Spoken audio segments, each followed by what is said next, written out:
বৃহত্তর সংখ্যক অতি সংখ্যক বিজয়ী হইতে পারবে না। কাফেররা অল্প সংখ্যক গজওয়ায়ে হিন্দের সৈনিকদের হাতে বিশাল কাফেরদের ব্লক পরাজিত হবে। আল্লাহর রাসূল বলেছেন, ঠিক না ঠিক জোরে বলেন। আল্লাহর রাসূলের কথা সত্য না মিথ্যা? সত্য। কথা বলেন না কেন, সত্য না মিথ্যা? যারা বলবে এই কথা মিথ্যা তারা হবে কাফের। কথা বলেন না কেন? আলেম এখানে বসা, আমার থেকে বড় আলেম জিজ্ঞেস করেন, আল্লাহর রাসূলের একটা কথা কেউ অস্বীকার করলেই সে কাফের হয়ে যাবে। আল্লাহর রাসূল বলেন, গজওয়ায়ে হিন্দের পক্ষে অল্প সংখ্যক মুজাহিদিনে কেরাম থাকবে, অল্প সংখ্যক মুসলমান থাকবে, অল্প সংখ্যক মুসলমান বৃহত্তর সংখ্যক কাফের মুশরিকদেরকে পরাজিত করবে। এই অল্প সংখ্যক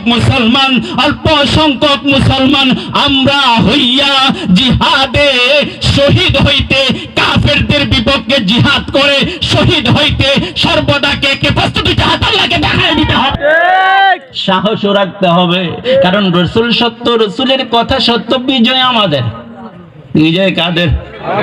কোনো ভয় আছে? বিজয় আমাদের। পুরা পৃথিবী আমাদের হাতে আসবে। এই ভারতবর্ষ আসলে আমাদের হাতে 1/3 পৃথিবীর 1/3 আমাদের হাতে চলে আসবে। আফগানিস্তান চলে এসেছে, পাকিস্তান তো আমাদের হাতেই, বাংলাদেশও আমাদের হাতেই, মায়ানমার আর ইন্ডিয়া, কথা কয় না, ইন্ডিয়ার ভিতরে কাশ্মীর আমাদের, কথা বলে না, জোর জবরদস্তি করে তারা জোর জবরদস্তি করে কাশ্মীরকে তাদের সাথে রেখেছে। কাশ্মীর সুযোগ খুঁজতেছে, যখনই আমরা যুদ্ধে নেমে যাব তারাও যুদ্ধে নেমে যাব, ঠিক না ঠিক যারা বলে? হ্যাঁ, কলকাতাও আমাদের, কথা বলে না কেন? 1947 ওলামায়ে কেরাম যারা জিন্দা, 1947-এর ম্যাপ আপনি জিজ্ঞেস করে দেখেন। 1947-এর ম্যাপ যাদের কাছে আছে ইন্টারনেট থেকে দেখেন, আর যেখান থেকে দেখেন আগের দিনের মানুষকে জিজ্ঞেস করেন, 1947-এর ম্যাপের মধ্যে আসাম আমাদের, ত্রিপুরা আমাদের, মেঘালয় আমাদের, ও মুসলমান কলকাতা আমাদের, এই দিকের 7টা রাজ্য আমাদের ছিল। জবরদস্তি করে 47-এর পরে সেই ম্যাপটাকে কাটা চিরা করে এই বাংলাকে ছোট করে রেখেছে আমাদেরকে দুর্বল করার জন্য, মুসলমানদেরকে দুর্বল বানানোর জন্য। আমি বলতে চাই, আমরা খালিদ বিন ওয়ালিদের জাতি, আমরা ওমরের জাতি, আমরা আলীর জাতি, আমরা উসমানের জাতি। ও মুসলমান, যে খালিদ বিন ওয়ালিদ রোমের তখতে তাউসকে তছনছ করে দিয়েছে, যেই খালিদ বিন ওয়ালিদ রোমের বাদশার সেই মুকুটটাকে এনে হযরত ওমরের হাতে দিয়েছে, সেই খালিদ বিন ওয়ালিদ রোমের পরাশক্তিকে পরাজয় করেছে। রোমের পরাশক্তিকে পরাজয় করিয়া ফারসের পরাশক্তিকে ও যে খালিদ বিন ওয়ালিদের নেতৃত্বে ধ্বংস করা হয়েছে, সেই খালিদ বিন ওয়ালিদের জাতি আমরা, ঠিক না ঠিক? পারস্যের বাদশার কাছে আল্লাহর রাসূল চিঠি পাঠাইছিলেন। কি পাঠাইছিলেন? কথা কয় না? চিঠি পাঠাইছিলেন। পারস্যের বাদশার কাছে চিঠি পাঠাইছিলেন, লা ইলাহা ইল্লাল্লাহ মুহাম্মাদুর রাসূলুল্লাহ, হে বাদশাহ কালিমার দাওয়াত গ্রহণ করো, আমি শেষ নবী, আর আমার পরে কোনো নবী আসবে না। তোমরা লক্ষ বৎসর আগুন জ্বালায়া যে পূজা করতেছো আগুনের, সেই আগুন তোমাদের প্রভু না।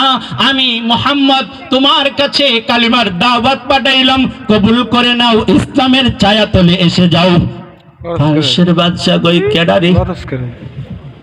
হ্যাঁ, আমি এত বড় শক্তিশালী বাদশা, আমাকে কয় দাওয়াত দিতে, কয় তাদের ছায়াতলে যাইতে। কার ছায়াতলে? ইসলামের ছায়াতলে আসতে কয়। তাদের দেখার একটা বিষয় আছে, তাকে ধরতে হবে, তাকে দেখতে হবে, প্রয়োজনে তাকে মারতে হবে। কত বড় সাহস আমাকে বলে তাদের ছায়াতলে যাওয়ার জন্য। পারস্যের বাদশাহ চিঠিটাকে এইভাবে টুকরো টুকরো করে ফেলে দিয়েছে।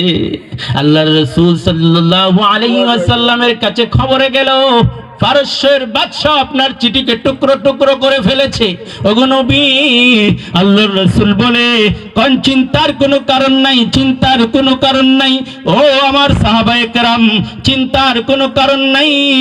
আমার চিঠিটাকে যেইভাবে টুকরো টুকরো করেছে, পারস্যটা একদিন টুকরো টুকরো হয়ে যাবে। সুবহানাল্লাহ বলবেন না? পারস্য সেই ইরান, কোনটা?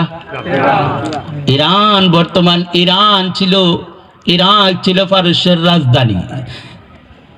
পারস্যের বাদশা চিঠিটাকে ছিঁড়ে ফেলেছে।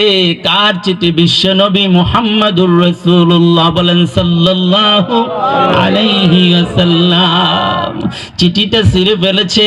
চিঠি আল্লাহর রাসূল বলেন, আমি রাসূল বলছি একদিন এই পারস্য ভেঙে টুকরো টুকরো হবে। যতটা টুকরা আমার চিঠিটাকে করেছে, ততটা টুকরা পারস্যের সাম্রাজ্য হবে।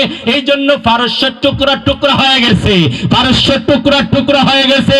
পারস্য টুকরা হয়ে মিশর হইছে, পারস্য টুকরা হয়ে সিরিয়া হইছে, পারস্য টুকরা হয়ে লিবিয়া হইছে, পারস্য টুকরা হয়ে তুরস্ক হইছে, পারস্য টুকরা হয়ে ইরান হইছে।